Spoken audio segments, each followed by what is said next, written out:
In this video, I will review Chapter 1. In Chapter 1, your textbook defines mass media as the cultural industries, the channels of communication that produce and distribute songs, novels, news, movies, online computer services, and other cultural products to a large number of people. Since mass communication first emerged, mass communication has passed through 5 historical stages: oral communication, written communication, printed communication, electronic communication, and digital communication. When we talk about oral communication, the earliest stage of mass communication, we mean storytelling. We're talking about people sitting around the campfire to pass on knowledge and tradition. This was the first way of sharing and spreading messages. Information, knowledge, traditions were all passed on through tribal stories, songs, and poetry. Written communication emerged with the development of the alphabet. People were putting their thoughts and ideas down in manuscripts, like this one shown here. The transition from oral to written communication took place between 1000 BC and the mid-15th century, over a period of about 2,500 years. This change, this transition from oral to written communication was not without conflict. True storytellers and early philosophers of the time, like Socrates and Plato, feared that the written word would threaten public discussion. They wondered, how can you effectively argue with a book? Where is the face-to-face discussion? Plato was so concerned, he wanted to ban poets from being able to publish.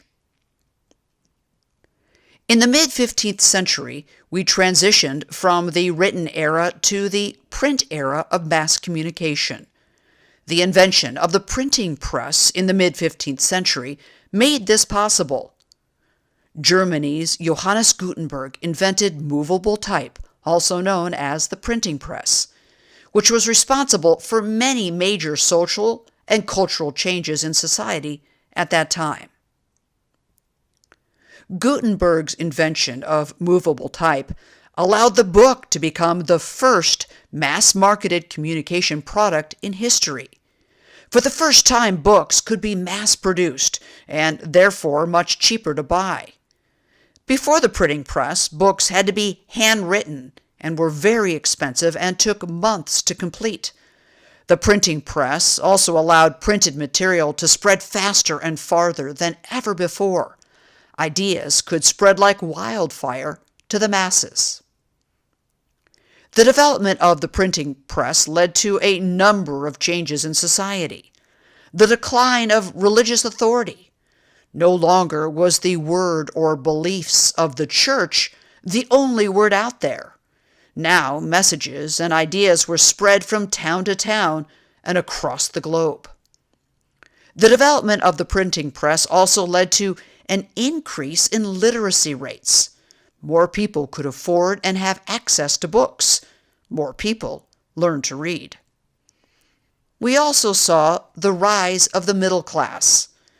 The mass production of books, the first mass-marketed communication product, led to the mass production of other goods, which helped to lift up industry in the middle class.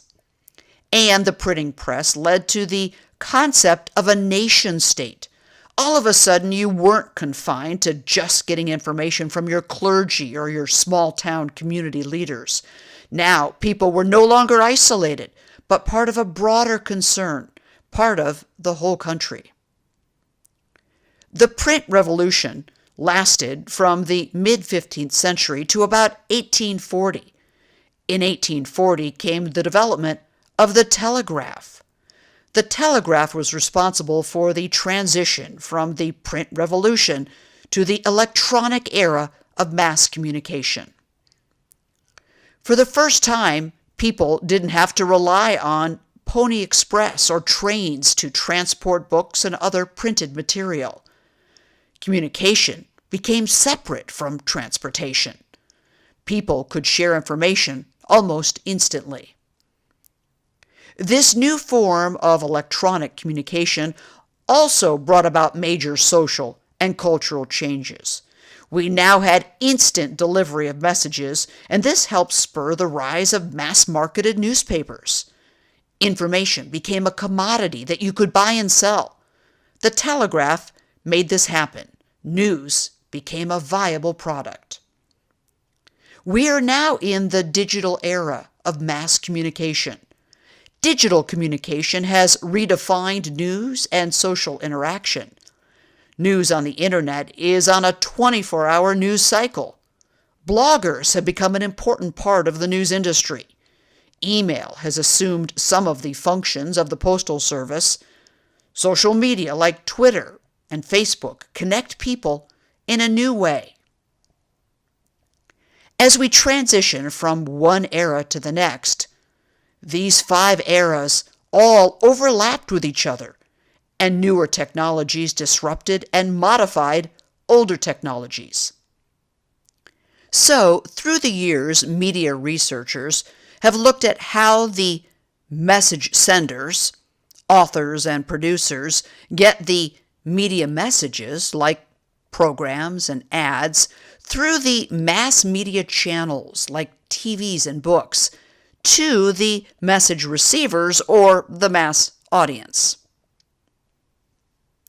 For years, the model used to describe this delivery process was the linear model of mass communication.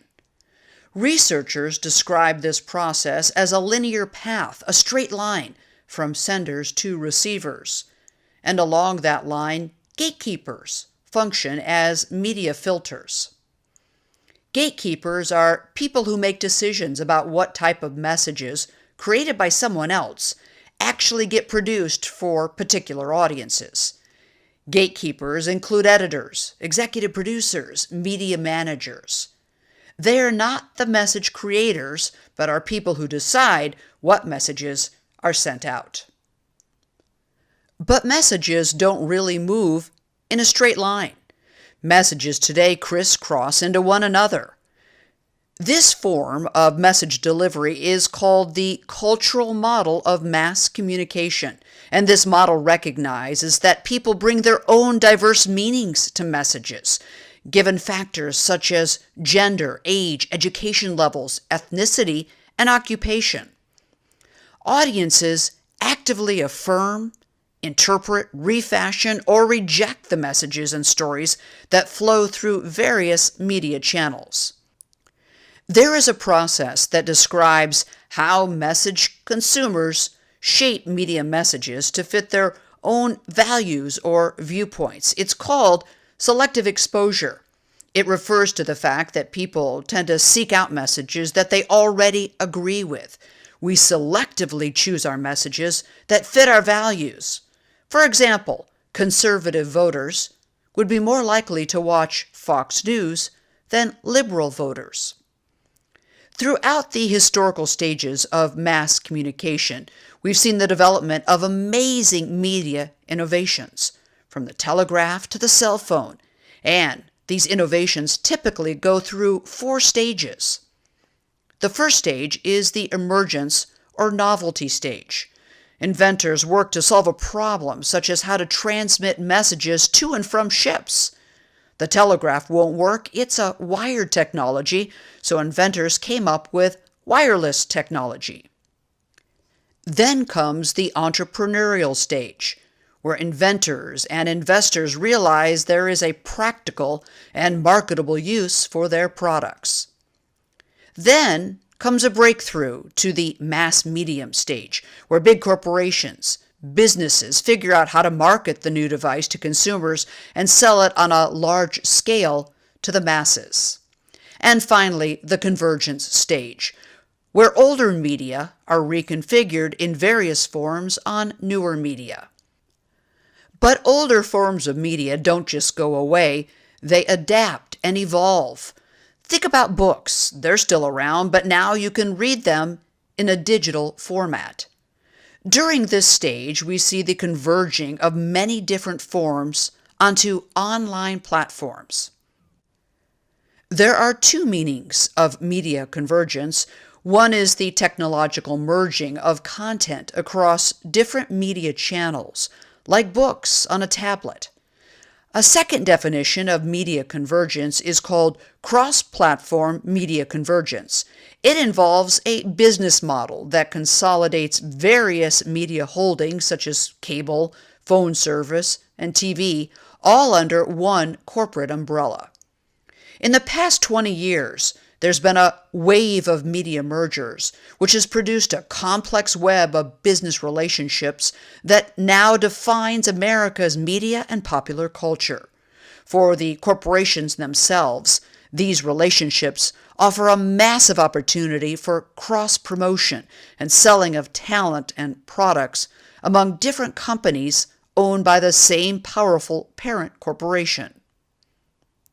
This graphic shows that in 1983, 90% of American media was owned by 50 companies. Since 2011, that same 90% is now controlled by 6 huge media conglomerations. So, what does this mean? Well, it's nothing good for the consumer. Far fewer options and voices. As corporations merge or buy up the little companies, the primary goal is to maximize profits. That often results in corporate layoffs, using fewer employees to generate content for multiple outlets. So this last stage in the evolution of a new mass medium innovation, media convergence, has spawned many new digital age companies. These new digital age companies are companies that are only found online. Amazon, Facebook, Apple, and Google, which is the most successful company in the digital era so far. The internet and social media have drastically changed the way we consume and engage with media culture.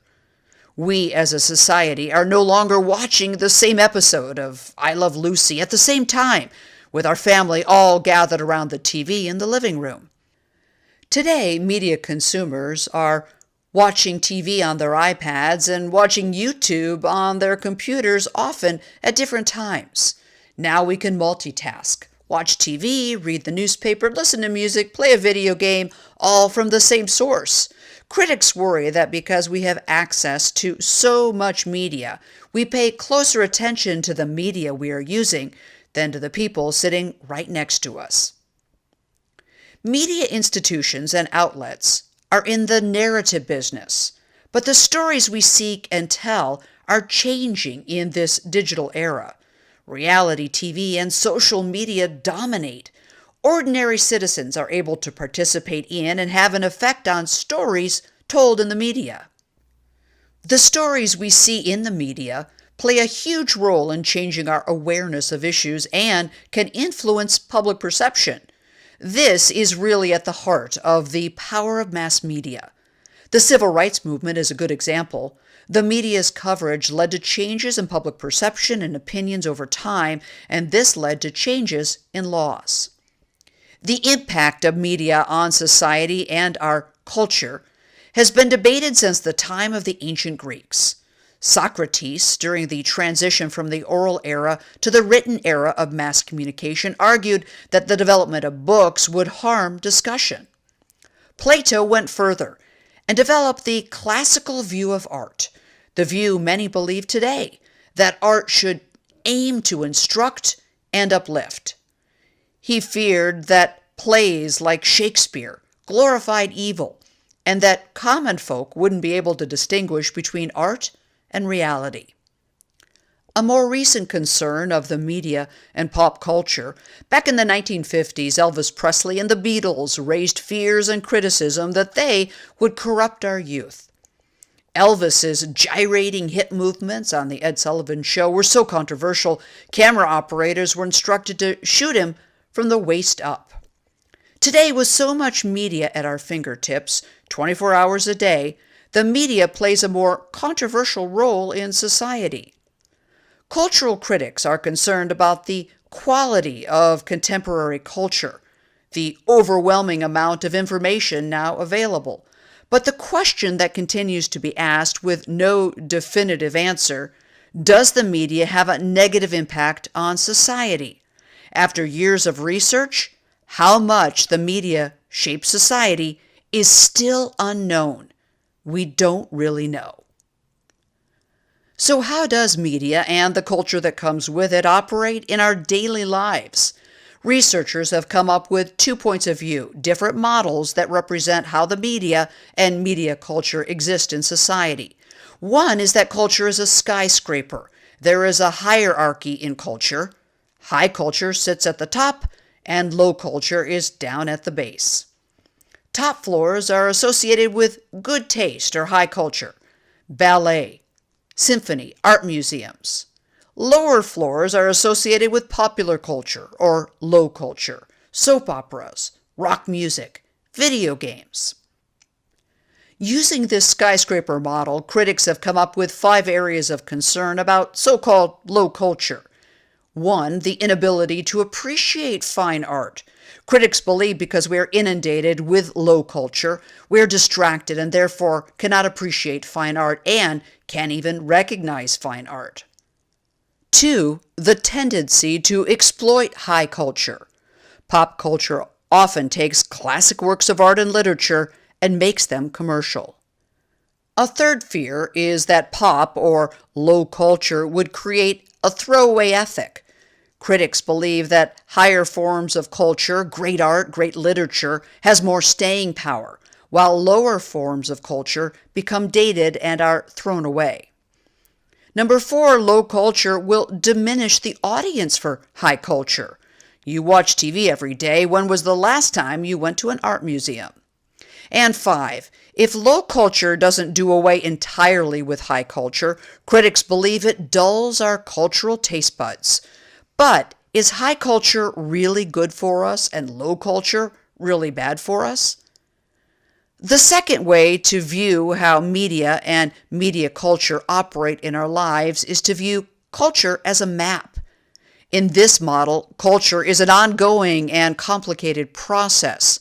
This model says forms of culture are judged not as high or low, but with a combination of one's own personal taste and the judgments a society makes at particular historical times. This model looks like a subway grid with culture spreading out in different directions across a variety of dimensions, some intersecting with others. This model also suggests that culture is a process by which we produce meaning, making our lives meaningful. This model is more flexible and multidimensional. To understand how the mass media have come to occupy their current cultural position, we need to look at some of the significant changes in cultural values from the modern period to today. Historians believe the modern period began with the Industrial Revolution of the 19th century until about the mid-20th century. The 4 key values that best define what it means to be modern are efficiency, individualism, rationalism, and progress. As the modern era transitioned to the postmodern era, we have seen some cultural shifts. The postmodern era began in the mid-20th century, 1950s, to today. There are 4 features or values that define the changes in culture and mass media during this era: populism, diversity, nostalgia, and paradox. Today, the mass media is all over the map, with lines blurred between information and entertainment. People are getting their messages from unlimited sources. We are seeing media convergence. Look at your smartphone. It's a TV, a computer, and a phone all in one. Oh yeah, and a camera too. To try to understand the media and its impact on society, we need to be more media literate and become better media critics. Developing media literacy requires following a critical process that takes us through the following steps: description, analysis, interpretation, evaluation, and engagement. The key here is to not sit back and cynically complain about the media, but to take some action that lends our voices and critiques to the process. Being media literate allows us to participate in the debate about media culture as a force for both democracy and social progress. That is a review of Chapter 1, but don't forget, you need to read the textbook chapter, do the blog assignment on the discussion board, and review the study guide.